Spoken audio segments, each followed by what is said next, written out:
Zaak, whether he knows it or not, he has jumped to the forefront of what culinary tourism should start looking like here in Trinidad and Tobago. Taking whether it's locals, foreigners, people interested to come to Trinidad and Tobago to experience certain parts of Trinidad and Tobago and the cuisine, our food. Zaak has done that. This lady that you're seeing on set now, her name is Chef Simmone Edwin, and she is basically a culinary nerd. I'll take it.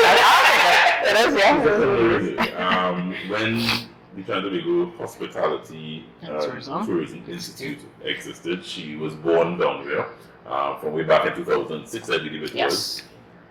Studied and then lectured. Yes, I went away to further it because I fell in love with it, so I said let me be the best that I can be, get some more education, and then I came back. And you came back and you lectured. Yes. You lectured at TTHI, and now you're doing your own catering company. Yeah. And you also, if you're familiar, I'm sure those who follow him on social media would know that Maggie did a competition, a Korean competition. Yeah. You won. I did. Surprise, surprise. No, she went, competed, and she won. I thought that was kind of, didn't get the notoriety that I think it I don't know why. I just think we are always late to the game. Yeah. But Trinidad and Tobago. Right. Yeah. I think so. Because they did a bit of promotion on their end for it. But it's out there. So even if you get discovered way down, it has brought in a lot of business to me as well. So I met awesome chefs around the region. So it was just an all good experience. Yeah, and it was the top Caribbean chefs basically. Correct. Competing, Yeah. And you came over. Yes, and I think they just shot their third season, so that will be aired later on this year. Yeah. Can you get to me one thing before we get deep in conversation? Let's do it. Take a little bit of that salt from John. Right up the mouth. You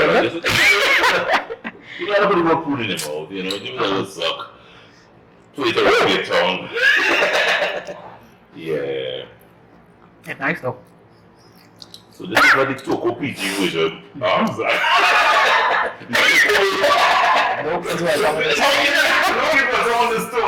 This is not the Toco PG version. It has like a plumpness. Yeah. Plumpness. Just put this over from a cupboard somewhere. It's actually more Moorish.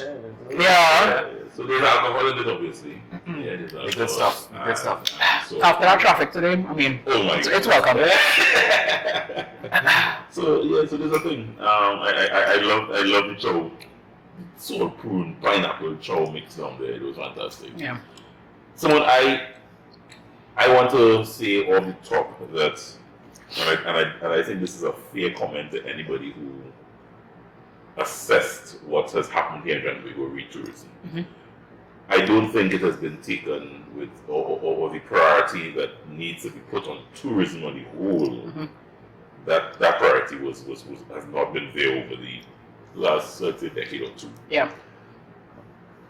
Far less we're talking culinary tourism now.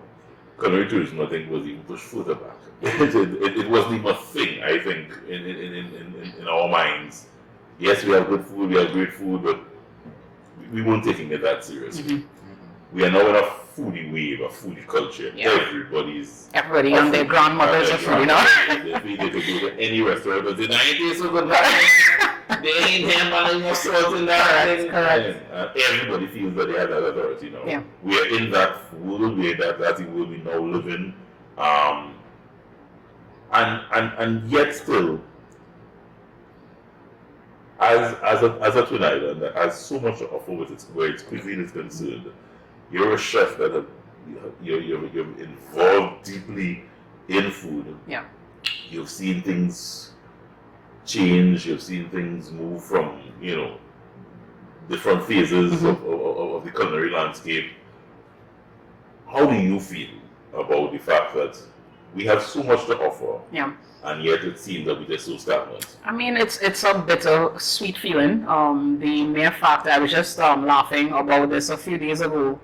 I have literally dedicated 13 years of my life, 14 if you count if I went to school. Well, as I went to school, 15 years to this. So it's something, as you said, that's near and dear to my heart. So while you are correct, I have seen it blossom into something, possibilities, but as you said, there is something that is preventing us from going there. I always tell people, again, no disrespect to anybody, any other Caribbean islands. I know some amazing chefs, throughout the Caribbean, but I am saying this in big, we are the mecca of food in the Caribbean.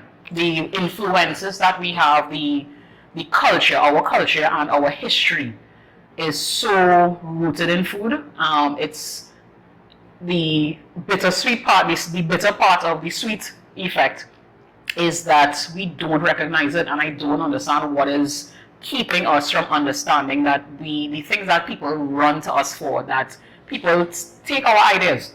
You see it all throughout the world. In Europe, we don't appreciate it enough down here or see the value in it. And it's something that I don't know. I don't know. Well, I have some ideas on how to get us eventually to that point. So this is why I'm real happy that Zaak, people who aren't even chefs, are taking up the mantle to start to promote these things on their own and start to allow people to just open their mind. Just plant a little seed and then you leave them, let it blossom, to see how possible it is our food is. Simmone, when you talk about the Mecca, and calling us the Mecca. Yeah, I say nothing big. Yeah, I love to hear it. It sounds nice, but nobody knows where the Mecca. Nobody knows what we have here. We hardly appreciating it. We hardly loving it. Correct. And there is nobody that understands. So let me go to that based on what I think happened over the last year or so. I don't know if I lose track of time. Yeah. There were two major food influencers that dropped in. Mark Waynes and the other one. David's been here, right? Yeah. They popped in, and there was a little big social media hullabaloo about it, right? And I suppose they being who they are with their influences would take what we do and broadcast it to their wider population. How big was that for you? You were kind of part of that process. So I was not part of David's been here process. Mark Waynes. I was part of Mark Waynes. Right. So I have to comment that was Visit Trinidad's first attempt, in my understanding, their first attempt to push the culinary tourism. Yeah. And they've been doing some good things with Trinidad. Yes, they have. They have rebranded and they have been doing a lot more to promote our local culture. And that was a food-specific promotion that they did. So essentially, they reached out to me to see if I would be able to assist them with his itinerary and basically coming up with his places to visit. And in doing so, I was actually able to accompany him to all those places. Right. So we set up, I tried to encompass in the itinerary everything that we could have done. Right. From a riverside, a corridor at the riverside, to Dawes Chulha for him to see what a chulha is like, what it is, explain to him the history of a chulha, so he would know. He had doubles in Port of Spain, he had doubles in Arima, he had doubles in South, he had doubles in Central. So to give him a holistic idea of what doubles really supposed to taste like, because it is different in every part. Yeah. But that was a huge event for me because I was able to collaborate with him and be there with him and learn from him on how he does a lot of his content and stuff, which helped me with my content creation.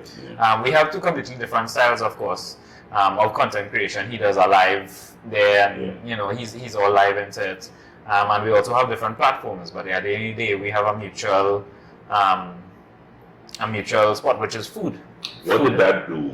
What did that visit, and those visits? I mean, I suppose they were one and the same sort of.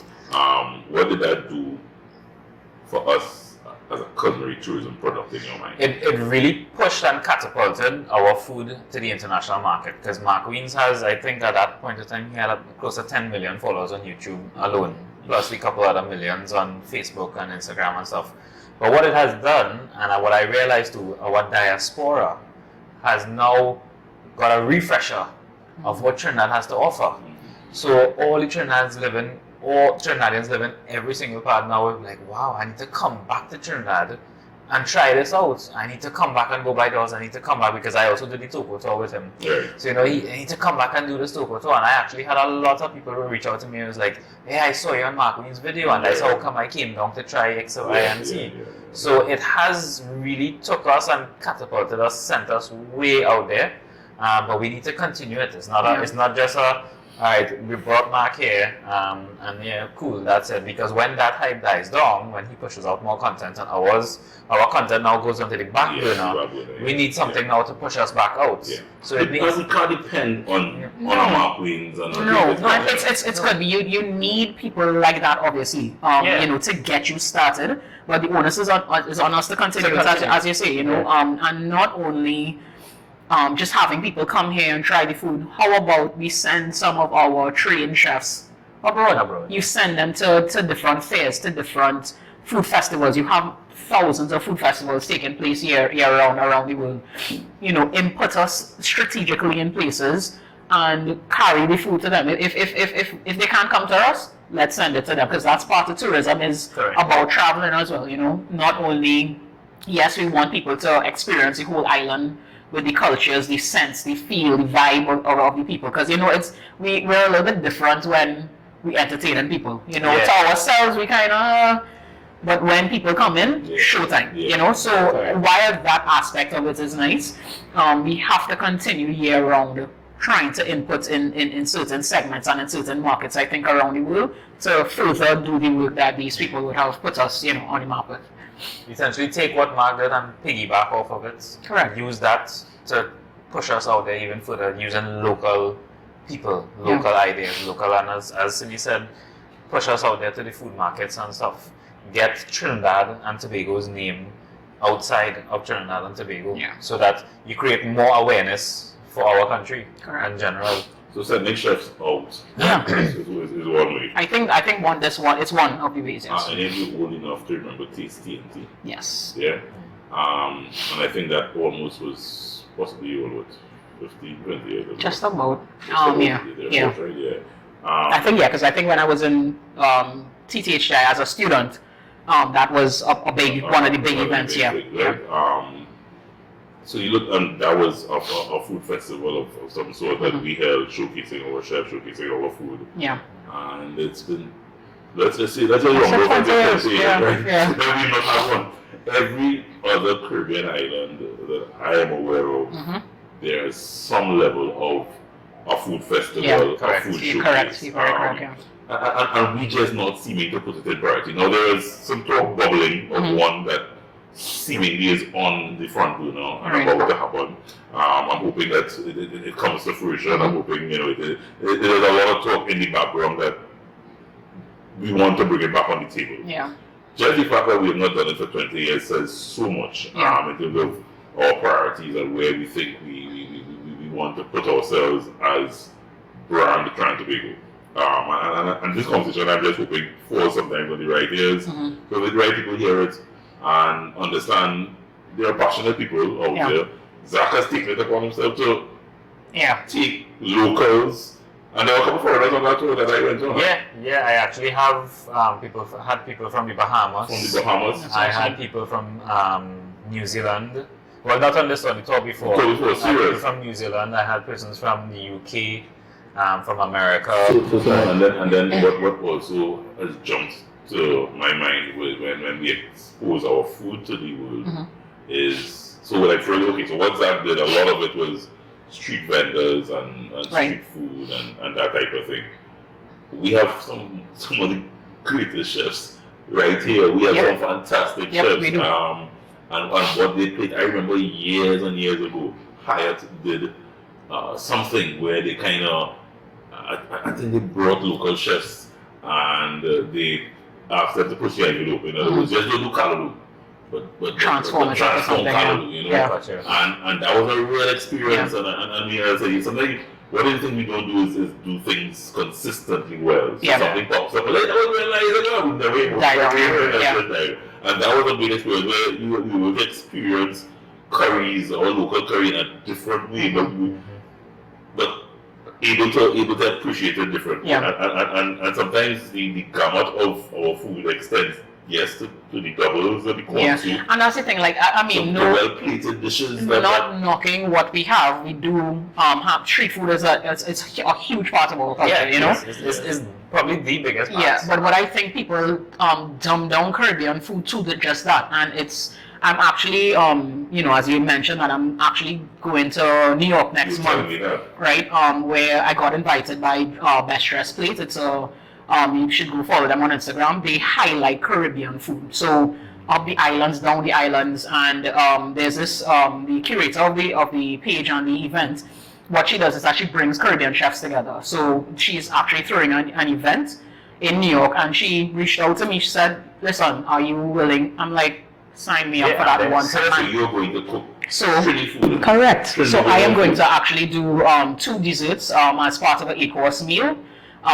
A plated meal. So again, it's not just I'm taking pone, cassava, you know, or ice cream, local homemade ice cream to these people. I am going to, as you perfectly segued into here now, I'm going to bring this to you in a fine dining way that you could kind of elevate and see.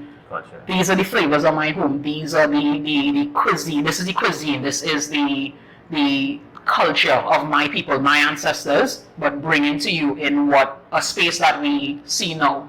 Food transcends through time, and you have to, you know, keep up with the times basically. So putting our spin on it as chefs is what I think we need to push it forward to kind of get people away, not from just dumbing us down to you go by the side of the road, you get some food and it tastes good and great. We can bring this experience to you. It doesn't matter in whatever sphere you are in, we can tailor it to suit. I have been to the Barbados Food and Rum Festival a couple of times, and I remember going to it very, very early before even, I think, the social media. I can't remember how long ago we went, but one of the very first time they did it, we saw it, we jumped and we went.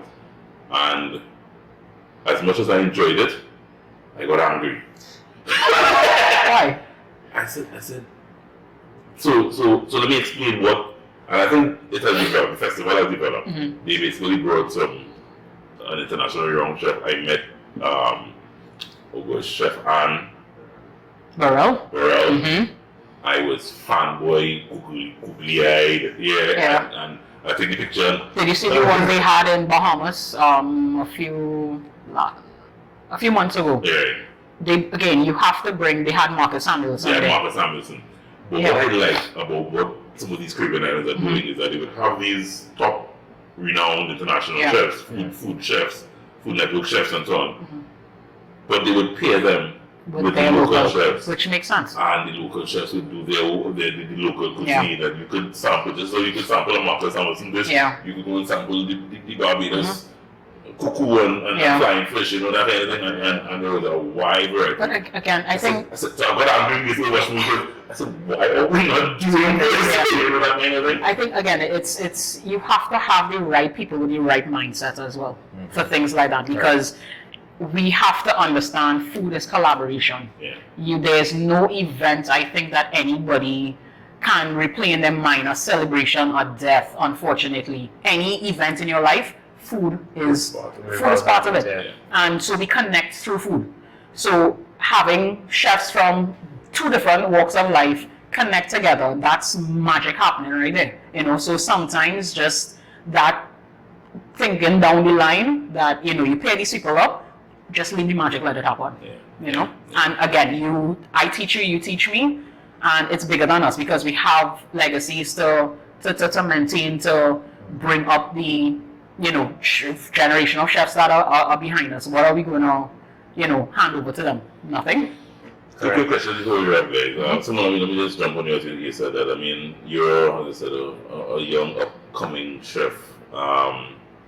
What would you like to see? What if you have to send something out to the authorities, those listening who have the ability to make decisions, direct the policy, what would you like to see for our culinary tourism product? Let us put our egos aside, understand the value that we have, and just work together.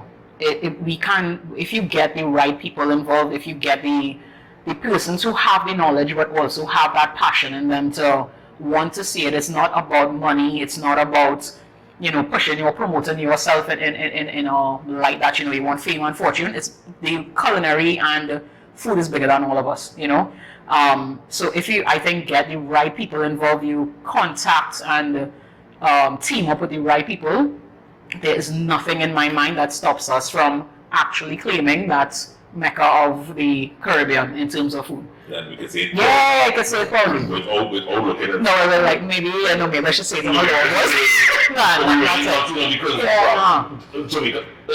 I stand by my words, and hopefully before I leave this earth, we can get it right. I trust that we can get it right. Zach, I wanted to deal with you said it repeatedly on the show so far that social media is an avenue that you can do so much with. Correct. We are in a foodie culture that I have never seen in my lifetime, right? And I'm wrong a little while. And I've never seen so much love for foodies. Yeah.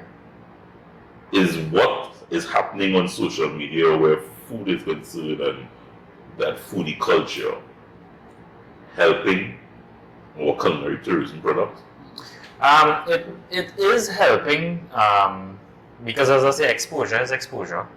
Our food is being exposed on social media, which is international. It's free of charge.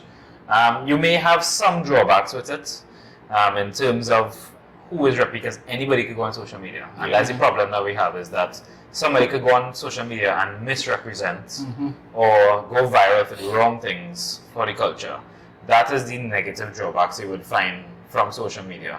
But I think that if we have help from entities, government entities, to help push the culinary tourism for us as foodies, help us to help the government, to help the country, essentially. So if we could get, we as the foodies, we as the persons who have the social media followings, if we could get help from the government to push these kind of things, like what Simi is going to New York, why can't we get sponsorship to go there and cover what she is doing? So we cover our culinary aspect in terms of what Simi is doing. We cover her dishes, we cover the festival as a whole. That's the amount of content you can get from that, that can be promoted. Yeah. And not only that, send us around the Caribbean to represent. Send us around Trinidad to represent. Help finance what we want to do, because we are all limited in terms of finances and these sort of things that we want to do. This country is an oil country. They can help us for us to help the country as a whole. Guys, I want to thank you for just having the conversation. Thank you. I think it was necessary. So and I wanted to say this is one of the conversations that matters, and this is one of the conversations that I wanted to have, and hope that it falls on the right ears. Hope so. Thank you guys very, very much. Thank you for having us. Congratulations again. I hope to be back down to very, very soon. I am not driving. I have one more thing to do, just before we wrap up. I am going to make a banana bread with my twist. Yes. I'm not putting chocolate chips in it. When we come back, my banana bread, courtesy Regal.